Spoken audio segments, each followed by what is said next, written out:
فاسألوا أهل الذكر إن كنتم لا تعلمون.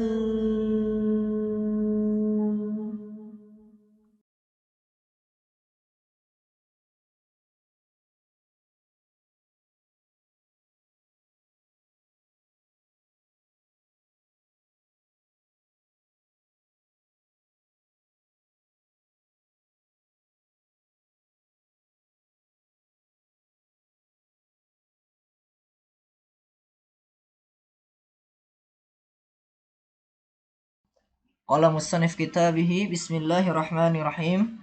Al-kalamu 'alal basmalati syahirun muntashirun jiddan fala nutilu bihi.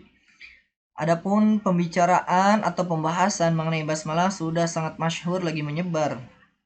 Maka kami tidak akan memperpanjang pembahasan tersebut li'anna li ghalibil fununil ilmiyati ta'alluqan biha. Karena sesungguhnya pada umumnya kitab-kitab ilmiah mengaitkan bahasannya dengan bismillah.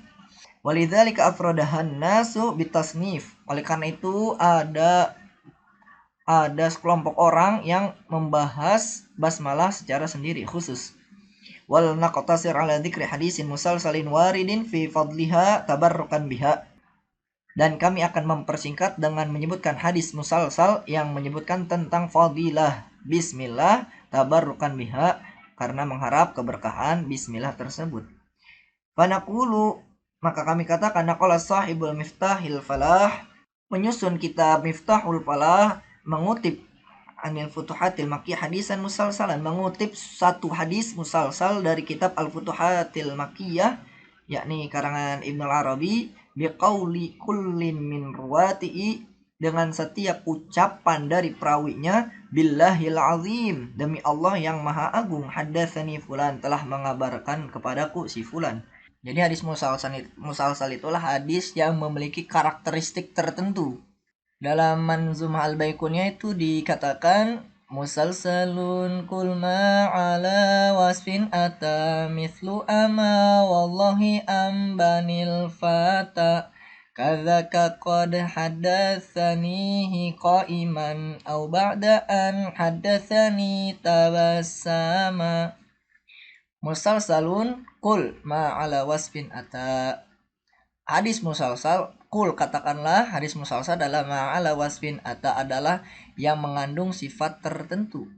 Mithlu, seperti hadis musalsal, contohnya hadis musalsal adalah wallahi amba'ani al-fata. Contoh hadis musalsal adalah dari seorang perawi yang mengatakan, demi Allah seorang pemuda mengabarkan kepadaku. Kadzaka qad hadatsanihi qa'ima.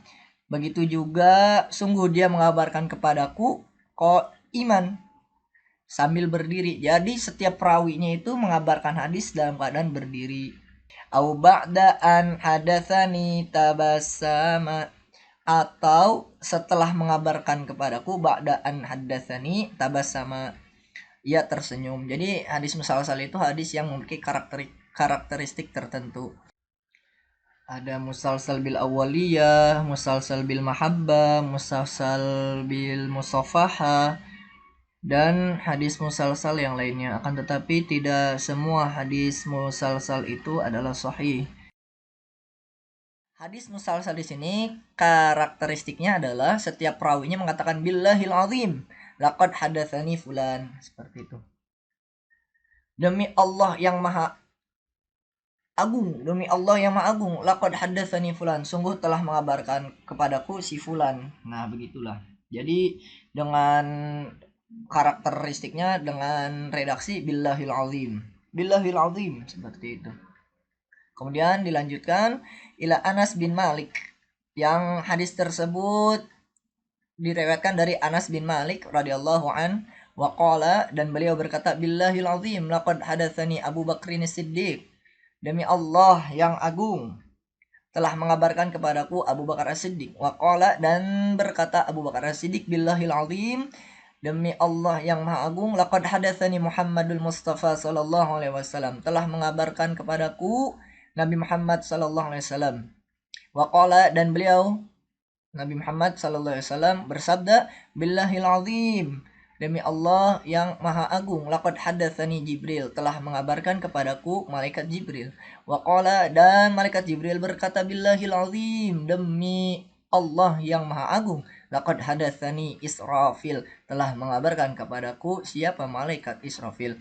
Wa qala, dan telah berkata siapa malaikat Israfil, billahil azim, demi Allah yang maha agung, laqad qala Allah taala, sungguh telah berfirman Allah Subhanahu wa taala, ya Israfil, wahai Israfil, wa jalali, demi kebesaranku. Nah, lafaz wa jalali ini dalam terbitan lain, dalam cetakan lain tidak tertulis ya. Di dalam cetakan lain langsung disebutkan bi'izzati. Bi'izzati, demi keagunganku, wajudi, demi kedermawananku, wa karami, demi kemuliaanku, man qara bismillahirrahmanirrahim, barang siapa yang membaca bismillahirrahmanirrahim, muttasilatan bi fatihatil kitabi marratan wahidatan, yang dihubungkan dengan pembuka alkitab yakni al-fatihah sebanyak satu kali, maka ishadu, saksikanlah alayya atasku, anni, bahwasanya aku, qad ghafartu lahu, bahwasanya aku telah memberi ampunan kepadanya, wa qabiltu minhul hasanat, dan menerima semua amal kebaikannya, wa tajawaztu anhu sayyi'at, dan aku hapuskan semua kesalahannya, wala akhriqu lisanahu finnar, dan aku tidak akan membakar lidahnya di dalam neraka, wa ajiruhu min adzabil qabri wa adzabin nar wa adzabil qiyamah, dan aku lindungi ia dari siksa kubur, siksa neraka, dan siksa hari kiamat. Wa yalqani qablal anbiya'i wal awliya'i ajma'in, dan ia akan menemuiku sebelum para nabi dan para malaikat. Nah, jadi di samping ini adalah hadis musalsal, ini juga adalah hadis qudsi. Hadis qudsi sebagaimana yang dikatakan oleh Imam Al-Munawi dalam kitabnya Faidul Qadir, bahwasanya hadis qudsi itu adalah ikhbarullah ta'ala nabihi alaihi salatu wassalam ma'nahu bil ilhami au bil manam, fa akhbara nabiy sallallahu alaihi wasallam an dzalikal ma'na bi ibarati nafsih. Jadi hadis qudsi itu adalah hadis atau berita yang Allah sampaikan kepada Nabi Muhammad sallallahu alaihi wasallam secara makna dalam bentuk ilham ataupun mimpi. Kemudian Nabi sallallahu alaihi wasallam menyampaikan berita makna tersebut dengan redaksi beliau, dengan redaksi Nabi Muhammad SAW sendiri. Jadi hadis qudsi itu adalah hadis yang maknanya dari Allah dan redaksinya dari Nabi Muhammad SAW.